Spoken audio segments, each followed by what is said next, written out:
السلام عليكم ورحمة الله تعالى وبركاته. የተከበራችሁ የነሲሃ ቴሌቪዥን ተመልካቾቻችን ረመዳን የመጀመሪያዎቹ ቀናት ውስጥ እንገኛለን። ታላቁ ሸህር ረመዳን ባለፈው ክፍል አንድ ላይ እንግዲህ የተለያዩ አካባቢዎች ላይ ሄደን በርካታ ጥያቄዎች ጠይቀናል። ረመዳን ነክ የሆኑ ጥያቄዎች ከነዛ ጥያቄዎች እናንተም ትምህርት እንደወሰዳችሁ ተስፋ እናደርጋለን። በዛሬው ቀንም እንግዲህ ኢንሻአላህ በአላህ ፍቃድ ወደ ተለያዩ አካባቢዎች ዞር ይያለን ረመዳን ነክ የሆኑ ጥያቄዎችን እንጠይቃለን። ማን ረመዳንን በጉጉት ተዘጋጅቶ ጠብቆ ነበር፣ ማን ተጠቃሚ እየሆነበት ነው የሚለውን አብረን ዞር ብለን እንቃኛለን ማለት ነው። ወደዛው እንሄድ። ያለንበት ወር ረመዳን እንደመሆኑ መጠን በጥሩ ሁኔታ በጥሩ ነሻጣ ከመጀመሪያው እስከ መጨረሻው ድረስ በቁርአን በዚክር በተራዊህ ቆንጆ አድርጎ እስከ መጨረሻው ቢያሳልፈው ጥሩ ነው እላለሁ። ያው ረመዳን እኛ ሙስሊሞች ትልቁ ወራችን ነውና ይሄንን ረመዳን እንዴት ነው የምንቀበለው ብለን ስናስብ ኦልሞስት ከ2 ወር ከ3 ወር በፊት ዝግጅት አድርገን መቀበል ያለብን ወር ነው። ይሄንን ወር በመጀመሪያ ያው የቁርአን ወር ከመሆኑ ጋር በተያያዘ ከስራችን በማይጋጭ መልኩ የስራ ሰዓታችን በማይነካ መልኩ ሰዓታችንን አሬንጅ አድርገን የቁርአን የምንቀራበትን ፕሮግራም ማዘጋጀት ነው። ይሄንን በተለይ ተቀጣሪ ሰራተኞች ከሆነን ኦልሞስት ሰዓታችን በሙሉ መስሪያ ቤቱ የሚወስደው ስለሆነና ተጨማሪ ሰዓት ላይኖረን ስለሚችል ያንን ሰዓት በማይነካብን የተቀጣሪው ሰዓት በማይነካብን መልኩ ሰዓታችንን አሬንጅ አድርገን ቁርአን የምንቀራበት ፕሮግራም መኖር መቻል አለበት። ሁለተኛው የመተዛዘን ወር ነው። በጣም መተዛዘኖች የሚሰፍርበት ወር ነው። ባለን አቅም ከኛ በታች የሆኑ በአቅምም በኢኮኖሚም በተለያዩ ነገሮች ሊኖሩ ይችላሉ። እነዛን መረዳዳት ለነዛን በምንችለው ያህል አንድ ቴምርም እንኳን ቢሆን ሼር በማድረግ ያንን ማስኬድ ነው። የግድ ሰደቃ ሲባል ወይም ደግሞ ታናሽን መርዳት ሲባል ትልልቅ ነገሮች ብቻ ማሰብ አይደለም። ረመዳን በመምጣቱ በጣም ደስተኛ ነኝ። ጓጉቶ የምጠብቀው ወር ነው። ትልቅ ወር ነው። ለአንድ ሙስሊም ትልቁ ወሩ ረመዳን ነው እና የደስታም ወር ነው፣ የቁርአን ወር ነው እና በጣም ደስ ይላል ረመዳን በመምጣቱ። የእዝነትም ወር ጭምር ነው። ቢስሚላህ መሐመድ እባላለሁ። ረመዳን ትልቅ ወር ነው። ያው ረመዳን ሲመጣ ሌላ ነገር ሳይሆን ዱንያዊ ነገር ሳይሆን ለአኺራዊ ነገር ማሰብ አለብን። አመት ሙሉ ያሳለፍናቸው ወንጀሎችን አላህ እንደሚመረር ይሄንን ረመዳን መጠቀም አለብን። ያው ረመዳን ማለት ትልቅ ወር ነው። ትልቅ ምንዳና አጅር የምናገኝበት ወር ነው። ከተጠቀምንበት ያው ብዙ ትሩፋትና ምንዳዎችን ማግኘት የምንችልበት ወር ነው እና የኛ አጠቃቀምና የኛ እንትን ይወስነዋል፣ ፍላጎት ይወስነዋል። ረመዳን ማለት በጣም ታላቅ ወር ነው። ያው ረመዳን ማለት ትልቅ ወር ነው። እዝነቶች ያሉበት አዝኖ የማያውቅ ሰው እንኳን የሚያዝንበት ወር ነው። እንኳን አዘኙ ቀርቶ አይደለም አንድ ያለው ግማሽ ተካፍሎ የሚበላበት የሚጠጣበት ወር ነው እና በጣም ይሄ ነገር ሊለመድና ሊተገበር ይገባል። ይሄ ነገር ረመዳን ወሩ ላይ ብቻ ባይቀር ረመዳን ማለት ያው ተምሳሌት ምሳሌ የምንወስድበት ወር ነው። ያው ጾም ለመጾም አንደኛ ሙስሊም መሆን አለበት። ሁለተኛው ለጾም እድሜ የደረሰ መሆን መቻል አለበት። ሶስተኛው በጾም ወቅት መንገደኛ ያልሆነ የሙሳፊር ደረጃ የማይሰጠው መሆን መቻል አለበት። አቅል ሊኖረው ይገባል። ረመዳን ግዴታ የሚሆንበት እድሜው የደረሰ ሰው ልክ ማለት ከልጅ በጣም ልጅ ከሆነ ሰው ውጪ እድሜው ከደረሰ ለመጾም እና ጤነኛ የሆነ ሰው ግዴታ መጾም አለበት። ያው ረመዳን የሚጾሙ ሰዎች ሁሉም መጾም አለበት፣ ግዴታ ነው። የአላህ አምር የአላህ ትእዛዝ ነው። ያው ረመዳን ሁሉም ከጾመ ደግሞ አስተካክሎ መጾም አለበት። ያው ጾም የኔ ነው ብሏል አላህ። ስለዚህ ይህንን ጾም ደግሞ በክብር አላህን በመፍራት እንደዚሁም ደግሞ አላህ ላይ ተስፋ አለን። እዚህ ያደረግናቸው ወንጀሎች አላህ እንዲምረን ማለት ነው። በአይናችን የምናየው እንደዚሁም በምላሳችን የምንናገራቸው ነገሮች እንደዚሁም ቀልባችን ፍክራችን ማለት ወደ ወንጀል መሄድ የለበትም። እነዚህ ነገሮችን ካስተካከልን ተጠቃሚ ነው። ያለበለዚያ እነዚህ ነገሮችን ካልጠበቅን ደግሞ ትንሽ ይከብዳል።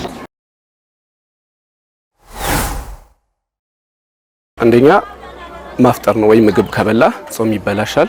መድኃኒት መዋጥም ለጊዜ መጣልኝ ይሄ ነው።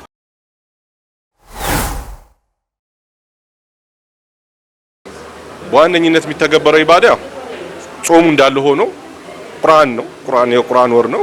ስለዚህ ቁርአንን በተቻለ አቅም በደንብ አድርጎ ደጋግሞ መቅራት፣ በተቻለ አቅም ለማክተም መሞከር እሱ ዋነኛው ነው። ከዛ በኋላ ያው ተራዊህ አለ፣ ከፍጡር በኋላ ሰደቃ አለ። እነዚህ የሚተገበሩ ተግባራቶች ናቸው በረመዳን። በረመዳን በአብዛኛው የተሻለ አጅር ሊያስገኝልን የሚችለው ቁርአን ማብዛት ነው። ሻህሩል ቁርአን ስለሆነ ቁርአን ማብዛት። ሁለተኛ ሰላቶችን ማብዛት፣ የሌሊት ሰላቶች እንዲሁም ደግሞ በቀን የሚሰገዱ ሱና ሰላቶች ማብዛት ነው። ሶስተኛው ደግሞ ሰደቃ ማድረግ የበለጠ ተወዳጅነት ያለው ስራ ነው የሚባለው። ረመዳንና ቁርአን እንደዛ ነው። በጣም ረጅም ሰዓት ክፍት ሰዓት ስላለኝ ቀንም ከፍጡሩም በኋላ ባለችኝ ሰዓት ቁርአንን እቀራለሁ። ግዴታም ጭምር ነው። እኔ ማለት ረመዳን ላይ ያለ ቁርአን ይከብዳል። ሰዓት ባገኘው ክፍት ሰዓት ባገኘው ሰዓት ቁጥር ቁርአንን እቀራለሁ። ሌሎችም እንዲቀርቡ እመክራለሁ። ሌላው ስለ ቁርአን ለምፈልገው ነገር ቢኖር ረመዳን ማለት የቁርአን ወር ነው። በደንብ እና በአግባቡ ልንቀረው ይገባል። እኛም ስራ ላይ ያለን ሰዎች ሰርተን ሰው እስኪመጣ ድረስ በመሀል ሊሆን ይችላል ልንቀራው ይገባል። ቁርአንን ያው ሰግደን መስጂድ መሄዳችን አይቀርም። በጀማ መስገድ ስላለብን ሰግደን ስንመለስ መንገድ ላይም ቢሆን ያፈዝነውን ነገር በአፋችን ብንቀራው ትልቅ ምንዳና አጅር የምናገኝበት ወር ነው። በእያንዳንዱ ቃላት ትላልቅ ሀሰናቶችን ነው እያገኘን ያለነው። ቁርአን ያው ረመዳን ላይ ከሌላው ጊዜ በተሻለ መልኩ ምንዳና አጅሮችን ሊያስገኝ እንደሚችል ልንገነዘብና ልናውቅ ይገባል። ረመዳን ላይ በደንብ መሳተፍ አለብን ማለት ነው። በሁሉ ነገር በቁርአኑ፣ በተራዊው፣ በተለያየ ኸይራት፣ በሰደቃው፣ በዘካው መሽቀዳደም አለብን ማለት ነው። ረመዳን የእዝነት ወር ነው፣ የቁርአን ወር ነው። ቁርአንን በደንብ አድርገን ከመቼውም በተሻለ ሁኔታ በመቅራት በመጾም በዱዓ የምናሳልፍበት ጥሩ ወር ነው። ጥሩ አጋጣሚ ነው። በጣም መተዛዘኖች የሚሰፍሩበት ወር ነው። ባለን አቅም ከኛ በታች የሆኑ በአቅምም በኢኮኖሚም በተለያዩ ነገሮች ሊኖሩ ይችላሉ። እነዛን መረዳዳት ለነዛን በምንችለው ያህል አንድ ቴምርም እንኳን ቢሆን ሼር በማድረግ ያንን ማስኬድ ነው። የግድ ሰደቃ ሲባል ወይም ደግሞ ታናሽን መርዳት ሲባል ትልልቅ ነገሮች ብቻ ማሰብ አይደለም። በኢፍጣር ሰዓት የተወሰኑ ቴምሮችን መስጂድ በራፊ ይዞ ሄዶ የሚያፈጥሩበት የሌሉትን ሰዎች የሌላቸውን ሰዎች ማስፈጠር ትልቅ የሆነም እንደሚያስገኝ ነገር ሊሆን ስለሚችል ስለሆነም ያንን ማድረግ። ረመዳንና እዝነት ያው የተያያዥ ነገሮች ናቸው። ሌላ ጊዜ የማታየው ነገር በረመዳን ሰው እርስ በራሱ ሲደጋገፍ፣ አንዱ ጋር የሌለውን ነገር ለሌላው ሲሰጥ፣ ትራንስፖርት እንኳን ሰው ረመዳን ላይ ሲሆን ጾመኛ መሆኑን እንኳን እያወቁ ምናምን ሌላ ጊዜ ሊፍት ወይ ሰው የማይሸኙ ሰዎች ረመዳን ላይ ሰውን ሲሸኙ ያን ትልቅ የእዝነት ወይም ደግሞ የመተሳሰብ ወር መሆኑን በዛ ራሱ ያስታውቃል። ትልቅ ወር መሆኑን ጨምር ማለት ነው። ለሌላቸው ሰዎች አንተ የተሻልክ ከሆንክ ለሌላቸው ሰዎች የምታውቃቸው ሰዎች ካሉ ግዴታ ነው ማለት ትሰጣለህ። አቅምህ የቻለውን ነገር ወይ ደግሞ ለአንተ ያደረከውን ነገር ግማሹንም ቢሆን የሌላቸውን ብለህ የምታስባቸው ሰዎች ከሆኑ ለነዛ ሰዎች ታደርጋለህ። እኛ ያው እንደተነገረን ሁለት ደስታዎች አሉት። የመጀመሪያው ደስታ ያው ሲያፈጥር ያው በአዳብ ጾሞ አላህን ፈርቶ የአላህን ውዴታ አገኛለሁ ብሎ ማለት ነው። ቀን ሙሉ ጾሞ መጨረሻ ላይ ያው ዱዓ አድርጎ ጨርሶ ሲያፈጥር ትልቅ ደስታ አለው። ሌላው ደግሞ ያው እቺ ዱንያ ጠፊ ነች፣ ከአላህ ጋር መገናኘታችን አይቀርም። ያ ሰው እዚህ ዱንያ ላይ የሰራቸው ኸይራት ከአላህ ጋር ሲገናኝ ማለት ነው ትልቅ ደስታ አለው። ያው ረሱላችን ሰለላሁ ዐለይሂ ወሰለም ጾመኞች ሁለት ደስታ ጊዜ ያለው ጾም ብለዋል። አንደኛው ኢንደል ፊጥር በሚደረግበት ሰዓት፣ ሁለተኛው ደግሞ ከሂሳቡ ጋር ሲገናኝ ይሆናል ማለት ነው። ያኔ በሚሰጠው ምንዳ ደስተኛ ያደርገዋል።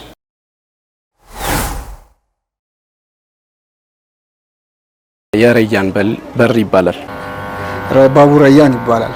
ባቡር ረያን ይባላል። አድርጎ አላህ ዘንድ መታረቅ ነው በዋናነት። ይህንን ነው ከአላህ ዘንድ ከታረክ ማለት ሌሎች ነገሮች በሙሉ በእጅህ የሆኑ ነገሮች ናቸውና የተውበት ወር ነው። ዋና ዓላማው አላህ ዘንድ ረያን የሚባለውን ጀነት ማግኘት ነው።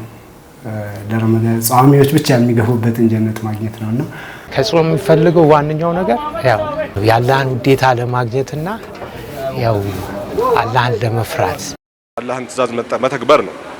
ከዛ ውጭ ለኛ የራሱ ያለው ጥቅም አለ። ለሌሎች ማዘን በዚህ ወር ውስጥ ጥሩ ተግባራቶችን በማድረግ ጥሩ ምንዳን ካላህ ማግኘት ስለሆነ والله ረመዳን መግለጽ ትንሽ ይከብዳል በብዙ አይነት መልኩ በጣም ብዙ አህዋልን የሚቀየር ነው። በቃ ሳትፈልገው ወደ ትክክለኛ ሙስሊም የምታይበት ወር ነው። የሆነ የምትተዛዘንበት ወር ነው። በቃ በጣም ራህማ የበዛበት የራህማ ወር ነው የሚባል እኔ ብዙም እንትን አይለኝም። በቃ በጣም የምትተዛዘንበት ትክክለኛ የሙስሊምና አኽላቅ የምታይበት ወር ነው ብዬ ነው የምወስደው።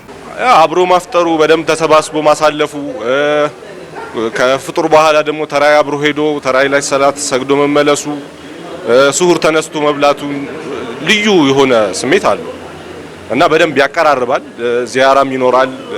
ጥሩ ማስፈጠርም አለ እና ጥሩ የሆነ እንትን አለው አየር አለው ማለት ቆንጆ የሆነ እንቅስቃሴ የሚኖርበት ጊዜ ነው። በጣም ጠንከር ባለ መልኩ ራሳችንን አዘጋጅተን ሰላታችንን ማስኬድ መቻል ይተበቀብናል።